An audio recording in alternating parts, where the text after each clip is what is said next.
اعوذ باللہ من الشیطان الرجیم بسم اللہ الرحمن الرحیم عزیز طلباء کرام، السلام علیکم ورحمۃ اللہ وبرکاتہ۔ امید ہے آپ سب خیر و عافیت سے ہوں گے۔ جواہر البلاغہ حصہ اول سبق نمبر 25۔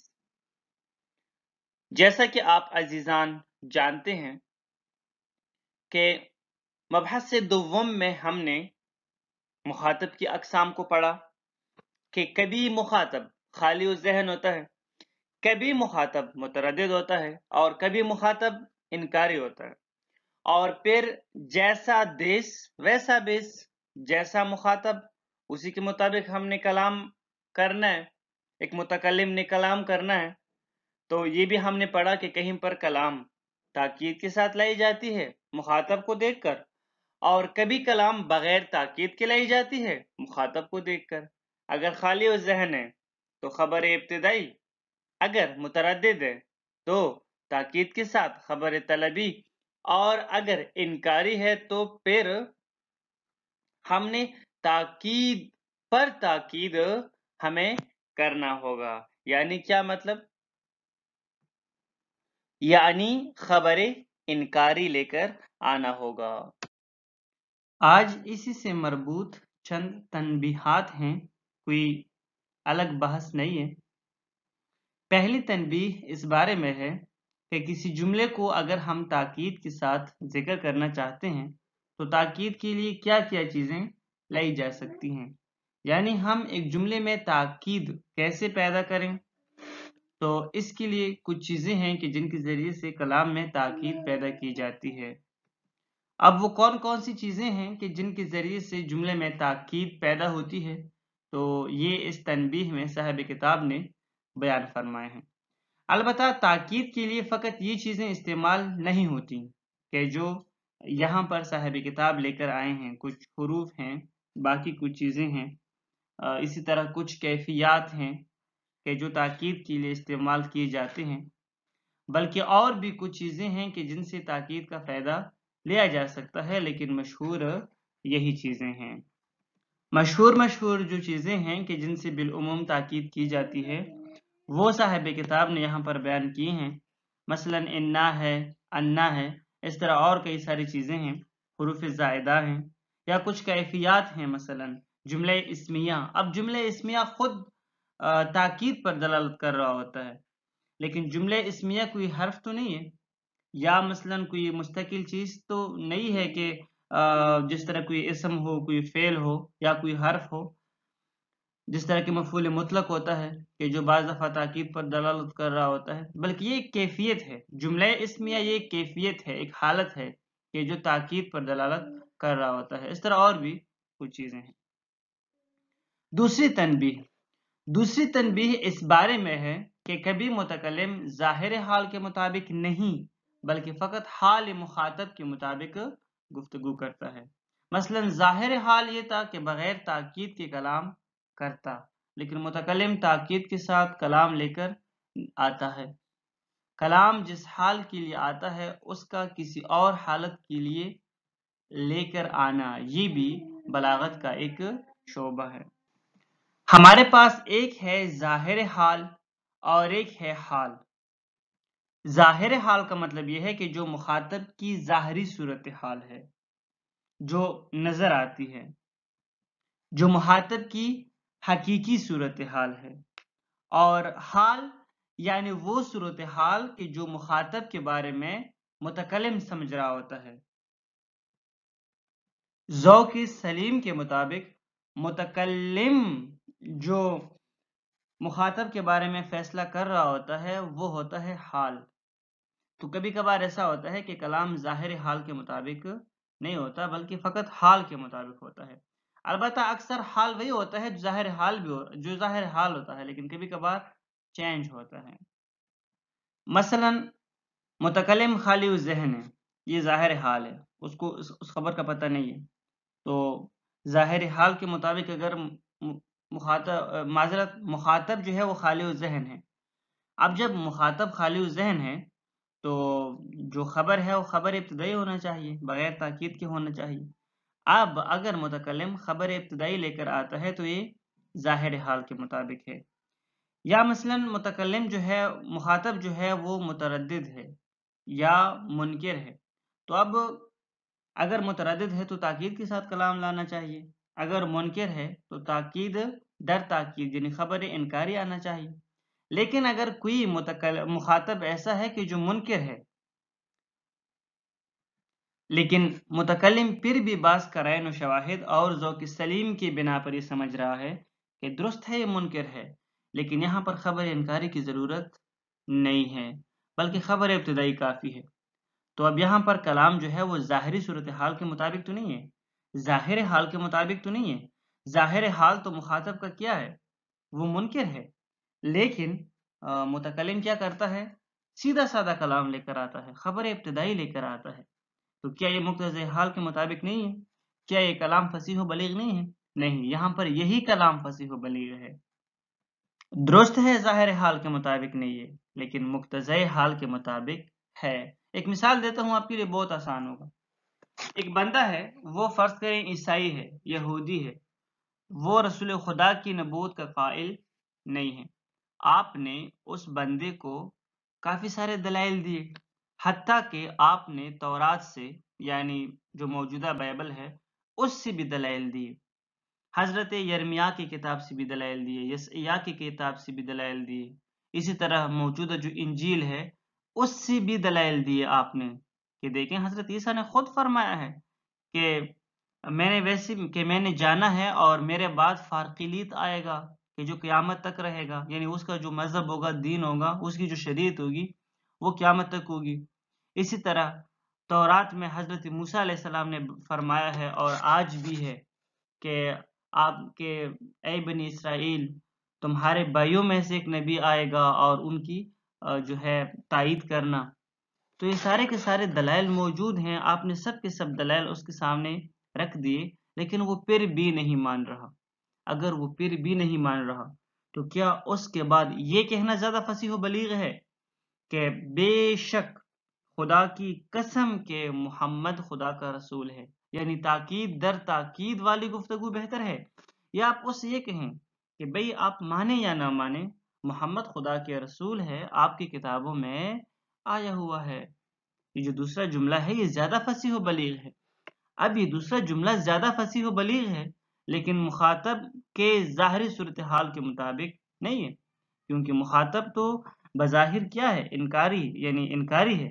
ابھی خبر بھی انکاری ہونی چاہیے، خبر انکاری آنا چاہیے، لیکن آپ خبر انکاری لے کر نہیں آئے، اور خبر انکاری سے زیادہ خبر ابتدائی یہاں پر بہتر ہے، کیونکہ اگر آپ انکاری بھی لے کر آئیں گے تو کیا فائدہ ہوگا؟ کوئی فائدہ نہیں ہوگا، مانے گا تو ویسے بھی نہیں، لہٰذا آپ نے اس کے اوپر اتمام حجت کیا ہوا ہے۔ اب اتمام حجت کے بعد اگر آپ نے کوئی گفتگو کرنی ہے تو وہ تاکید کے ساتھ، تاکید در تاکید کے ساتھ لانے کی اس کی ضرورت نہیں ہے، بلکہ خبر ابتدائی لے کر آئیں بس کافی ہے۔ لہٰذا یہ بھی بلاغت کا ایک شعبہ ہے۔ ہم نے پہلے پڑھا تھا کہ ہم یہ جو چیزیں سمجھ رہے ہیں نا، ہم اس لیے سمجھ رہے ہیں، یہ جو الفاظ عربی ہیں، علم معنی کا موضوع ہی یہی ہے کہ ہم الفاظ عربی کلام کی جو حالت و کیفیت ہے یہ ہم سمجھیں۔ اب یہ ہم کیوں سمجھتے ہیں؟ تاکہ ہمیں پتہ چلے کہ فلان سٹرکچر جو ہے، فلان جو کیفیت ہے، فلان جو حالت ہے، اس کو کس معنی کے لیے، کس مقصد کے لیے وضع کیا گیا، اور بعد میں پھر کن کن معانی کے لیے عربوں نے استعمال کیا، اور جو معانی ثانویہ ہے، ایک چیز کو جس کے لیے وضع نہیں کیا اس کے علاوہ کسی اور چیز کے لیے استعمال کرنا، اب اس سے کلام میں حسن آتا ہے، فصاحت و بلاغت آتا ہے۔ اب اگر کوئی بندہ ہے منکر، لیکن بعض شواہد و قرائن اور ذوق سلیم کی بنا پر آپ یہ فیصلہ کرتے ہیں کہ یہاں پر خبر انکار نہیں آنی چاہیے، خبر ابتدائی آنا چاہیے، اور آپ خبر ابتدائی لے کر آتے ہیں، تو یہ فصیح و بلیغ ہے، یہی تو بلاغت ہے۔ ظاہر حال یعنی جو مخاطب کا حقیقی ظاہری صورتحال ہے، مثلا مخاطب منکر ہے، حال یعنی وہ صورتحال کہ جو مخاطب کے بارے میں متکلم سمجھ رہا ہوتا ہے۔ بات بالکل آسان ہے، ظاہری صورتحال یعنی جو مخاطب کا جو حقیقی صورتحال ہے،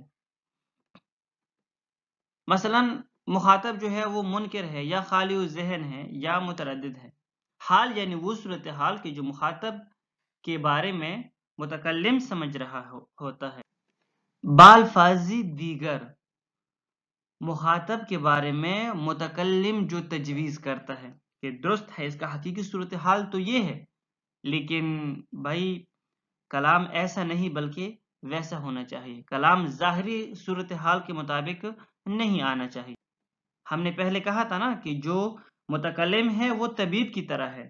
اب طبیب تجویز کرے گا کہ اس مریض کے لیے کیسی دوائی جو ہے لکھے، کیسی دوائی تجویز کرے. مثلا ایک بندہ ہے جس کی ایک بیماری ہے، مثلا کینسر ہے. دوسرا بندہ ہے اس کو بھی کینسر ہے، لیکن پہلے والے بندے کو بھی کینسر ہے، دوسرے کو بھی کینسر ہے، لیکن پہلے کے لیے ڈاکٹر کوئی اور دوائی تجویز کرتا ہے، دوسرے کے لیے کوئی اور دوائی تجویز کرتا ہے.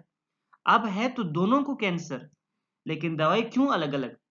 یہ اس وجہ سے کہ ہو سکتا ہے پہلے کا کینسر جو ہے وہ پہلے درجے کا ہو، ابتدائی کینسر ہو. ہاں، دوسرے کا جو کینسر ہے وہ انتہا درجے پر ہے. اب دونوں کو کینسر ہے، ظاہری اور حقیقی صورتحال تو دونوں کا ایک ہے، لیکن نہیں، فرق ہے. ڈاکٹر سمجھ رہا ہوتا ہے. یا مثلا ایک بندہ ہے، دونوں کو ایک ہی درجے کا کینسر ہے، لیکن دوسرے بندے کو کوئی اور بیماری بھی ہے، جس بیماری کی وجہ سے اس بندے کو جس کا فقط کینسر ہے اس کو دوائی جو دینی چاہیے وہ دوسرے بندے کے لیے نقصان دہ ہے. کوئی ایسی دوائی وہ دے دیتا ہے کہ جو دوسرے بندے کے لیے فائدہ مند ہو اور جو ایک اور بیماری ہے اس میں بھی زیادتی کا سبب نہ بنے. تو اب یہاں پر کوئی یہ سوال نہیں کر سکتا کہ بھئی دونوں کا کینسر ہے، ایک کو ایک قسم کی دوائی دی، دوسرے کو دوسرے قسم کی دوائی دی. کیوں؟ بھئی دوسرے بندے کو کوئی اور بیماری بھی تھی، کچھ اور شواہد و قرائن ہیں، ذوق سلیم ہے، ایک ڈاکٹر کا ایک تجربہ ہے کہ جس سے وہ سمجھ رہا ہے کہ بھئی دوسرے بندے کے لیے دوسری قسم کی دوائی چاہیے اور پہلے بندے کے لیے کوئی اور دوائی چاہیے. لہٰذا مخاطب کے بارے میں بعض شواہد و قرائن کی بنا پر، ذوق سلیم کی بنا پر جو جو مخاطب شواہد و قرائن کی بنا پر سمجھ رہا ہوتا ہے وہ ہوتا ہے مخاطب کے بارے میں جو متکلم سمجھ رہا ہوتا ہے وہ ہوتا ہے حال، اور اس کے مطابق جو متکلم تجویز کرتا ہے کہ ایسا کلام ہونا چاہیے وہ ہے، یعنی جو وہ حال جو تقاضا کرتا ہے وہ ہے مقتضی حال. متکلم جو سمجھ رہا ہوتا ہے کہ اس طرح کا کلام ہونا چاہیے. مقتضی حال، مقتضی ظاہر حال یعنی وہ کلام جس کا تقاضا مخاطب کا ظاہری صورتحال کر رہا ہے. مقتضی حال یعنی متکلم جو سمجھ رہا ہے کہ ایسا کلام ہونا چاہیے بعض قرائن و شواہد کی بنا پر. ہر وہ کلام جو مقتضی ظاہر حال یعنی مخاطب کی ظاہری صورتحال کا تقاضا کے مطابق ہوگی وہ مقتضی حال کے مطابق بھی ہوگی. لیکن یہ ضروری نہیں کہ جو کلام مقتضی حال کے مطابق ہو وہ مقتضی ظاہر حال کے بھی مطابق ہو. اکثر یہ ہوتا ہے کہ جو کلام متکلم جو تجویز کرتا ہے تو جو حقیقی صورتحال ہوتا ہے، یعنی جو ظاہری اور حقیقی صورتحال ہوتا ہے مخاطب کا، اسی کے مطابق جو ہے متکلم کلام بھی تجویز کرتا ہے کہ بھئی ایسا کلام ہونا چاہیے. اکثر یہ ہوتا ہے. اور اگر کلام مقتضی ظاہر حال کے مطابق ہو، یعنی ظاہر حال کا جو تقاضا ہے، اگر متکلم بھی سمجھے کہ بھئی جو ظاہر حال کا تقاضا ہے ویسے ہی مجھے کلام کرنا چاہیے تو کلام مقتضی حال کے مطابق آلریڈی ہو گیا. ہاں، لیکن یہ ضروری نہیں کہ جو مقتضی حال کا تقاضا ہو وہی جو ہے مقتضی ظاہر حال کا بھی تقاضا ہو سکتا ہے کہ مقتضی ظاہر حال جو ہے وہ کسی اور چیز کا تقاضا کر رہا ہو اور مقتضی حال کسی اور چیز کا تقاضا کر رہا ہو. جیسے کہ میں نے آپ کو مثال دیا کہ ایک بندہ ہے وہ منکر ہے، مانتا نہیں ہے کہ محمد خدا کے رسول ہیں، بہت سارے دلائل کے بعد بھی نہیں مان رہا. اب مقتضی ظاہر حال تو ہے کہ یہ منکر ہے اور یہاں پر خبر انکاری ہونا چاہیے، لیکن آپ کیا کرتے ہیں؟ آپ خبر ابتدائی لے کر آتے ہیں. اب یہاں پر خبر ابتدائی لے کر آنا یہ مقتضی حال کے مطابق تو ہے لیکن مقتضی ظاہر حال کے مطابق نہیں ہے. لیکن اگر ایک بندہ ہے وہ منکر ہے اور آپ خبر انکاری ہی لے کر آتے ہیں اور وہاں پر خبر انکاری ہی لانا چاہیے تو کلام مقتضی ظاہر حال کے بھی مطابق ہے اور مقتضی حال کی بھی مطابق ہے. اب ہم آتے ہیں عبارت کی طرف. الاول فی ادوات توکید الخبر. ایسی چیزیں جس سے خبر میں تاکید آتا ہے، ابھی ان کا بیان ہے، ان حروف کا اور کچھ حالات ہوتے ہیں۔ لتوکید الخبر ادوات کثیرہ، بہت سارے یعنی ادوات ہیں، حروف ہیں کہ جن کی بنا پر خبر میں تاکید لائی جا سکتی ہے، جن کے ذریعے سے واشہرها ان، ان میں سے جو یعنی مشہور ہیں وہ ہے ان، لام الابتدا، واحرف تنبیہ، حروف تنبیہ۔ اب ان کی مثالیں گزر گئی ہیں تو دوبارہ لے کر نہیں آتے، ان میں سے کچھ کی مثالیں لے کر آتے ہیں۔ الا ان اولیاء اللہ لا خوف علیہم ولا هم یحزنون، سورہ یونس آیت نمبر 62۔ آگاہ رہو، تنبیہ ہے نا، حرف تنبیہ ہے، آگاہ رہو کہ اولیاء اللہ کے لیے، خدا کی دوستوں کے لیے نہ تو کوئی خوف ہے اور نہ وہ حزن و ملال و پریشانی کی حالت میں ہیں۔ والقسم، ایک اور چیز ہے جس کے ذریعے سے تاکید ہوتی ہے، وہ ہے قسم، ونون التوکید، نون تاکید، والحروف الزائدہ المؤکدہ للنسبہ، اس کے علاوہ جو ہے حروف زائدہ ہیں جو کہ مثلا مختلف جملات میں لے کر آتے ہیں، ان کے ذریعے سے بھی تاکید ہوتی ہے۔ اب ایک حرف ہے جو ایک معنی کے لیے آیا ہے تو وہ تو ٹھیک ہے، لیکن ایک حرف کلام میں ویسے آیا ہے تو کیوں آیا ہے بھائی؟ ویسے اس کا کیا کام ہے کلام میں؟ نہیں، وہ تاکید کے لیے آ رہا ہوتا ہے۔ مثلا نحو الیس اللہ بکاف عبدہ، سورۃ الزمر آیت نمبر 36۔ کیا الیس اللہ بکاف عبدہ، کیا بندی کے لیے خدا کافی نہیں ہے؟ واقعی ہے، اس میں کوئی شک نہیں ہے۔ الیس اللہ، اگر یہ با نہ ہوتا تو کیا کلام وہ نہیں تھا، مکمل نہیں تھا، معنی درست نہیں تھا کلام با یہاں پر با زائدہ ہے، تاکید کے لیے آیا ہے کہ تھوڑا سا زور دے رہے ہیں خداوند تبارک و تعالی کہ بندہ کیوں دوسروں کی طرف جاتا ہے جبکہ اس کے لیے تو فقط خدا کافی ہے۔ الاسناد و تکرار الاسناد، کبھی کبھار کیا ہوتا ہے کہ ہم اسناد کی تکرار کرتے ہیں تو اس سے بھی جو ہے کلام میں وہ آتا ہے، تاکید آتا ہے۔ وقد، اور کبھی کبھار قد قانا بتحقیق کے معنی میں، وَأَمَّيْ شرطیہ، وَإِنَّمَا، وَإِسْمِيَةُ الجملہ، ان جملے کا اسمیہ ہونا، وَضمیر الفصل اذا افاد الحصر، ضمیر فصل وہ ضمیر کے جو یعنی منفصل لایا جاتا ہے جب وہ حصر کا فائدہ دے۔ مثلا نعبدو کا بھی خدا کہہ سکتا تھا سورۃ الحمد میں، لیکن ہم کیا پڑھتے ہیں ایاک نعبدو، تو یہاں پر ضمیر فصل ہے کہ جو حصر کا معنی دے رہا ہے، وتقدیم الفاعل المعنوی۔ اسی طرح فاعل معنوی کا مطلب کیا ہے؟ ایک دفعہ ہوتا ہے کہ ایک چیز لفظاً اور معنن دونوں حوالوں سے فاعل ہوتا ہے، ایک دفعہ یہ ہوتا ہے کہ ایک چیز لفظاً فاعل نہیں ہوتا فعل کا بلکہ معنن ہوتا ہے۔ مثلا جاء زید، یہاں پر جاء کا فاعل زید ہے لفظاً بھی معنن بھی۔ کبھی کبھار آپ کیا کرتے ہیں، اسی جملے کو الٹ کر کے لاتے ہیں، زید جاءنی، یہاں پر زیدن جو ہے یہ لفظاً مبتدا ہے لیکن معنن اسی جاءنی کا فاعل ہے نا، جا میں جو ہوا کا ضمیر ہے وہ زیدن کی طرف ہی تو پلٹ رہا ہے، لیکن یہاں پر تو بالکل واضح ہے زیدن جاءنی، اس سے بھی جملے میں تاکید آتی ہے۔ الثانی فی العدول عن مقتضى ظاہر الحال، کبھی کبھار یہ ہوتا ہے کہ ظاہر حال کے مطابق متکلم کلام نہیں لاتا، ظاہر حال کا مقتضا کچھ اور ہوتا ہے، متکلم کلام کچھ اور کرتا ہے۔ یسمى اخراج الکلام علی الاضراب ثلاثۃ سابقہ اخراجا علی مقتضى ظاہر الحال، اس کو کیا کہا جاتا ہے؟ یعنی کلام کو ان تین سابقہ اقسام سے نکالنا، اس کو نکالنا، اخراجا علی مقتضى ظاہر الحال، یعنی کلام کو مقتضی ظاہر حال سے نکال کر کہیں اور حالت پر لے کر جانا۔ بات آسان ہے، وہی بات ہے جو پہلے سے ہم نے آپ کو سمجھایا ہے کہ ایک دفعہ ہوتا ہے مقتضی حال، ایک دفعہ ہوتا ہے مقتضی ظاہر حال۔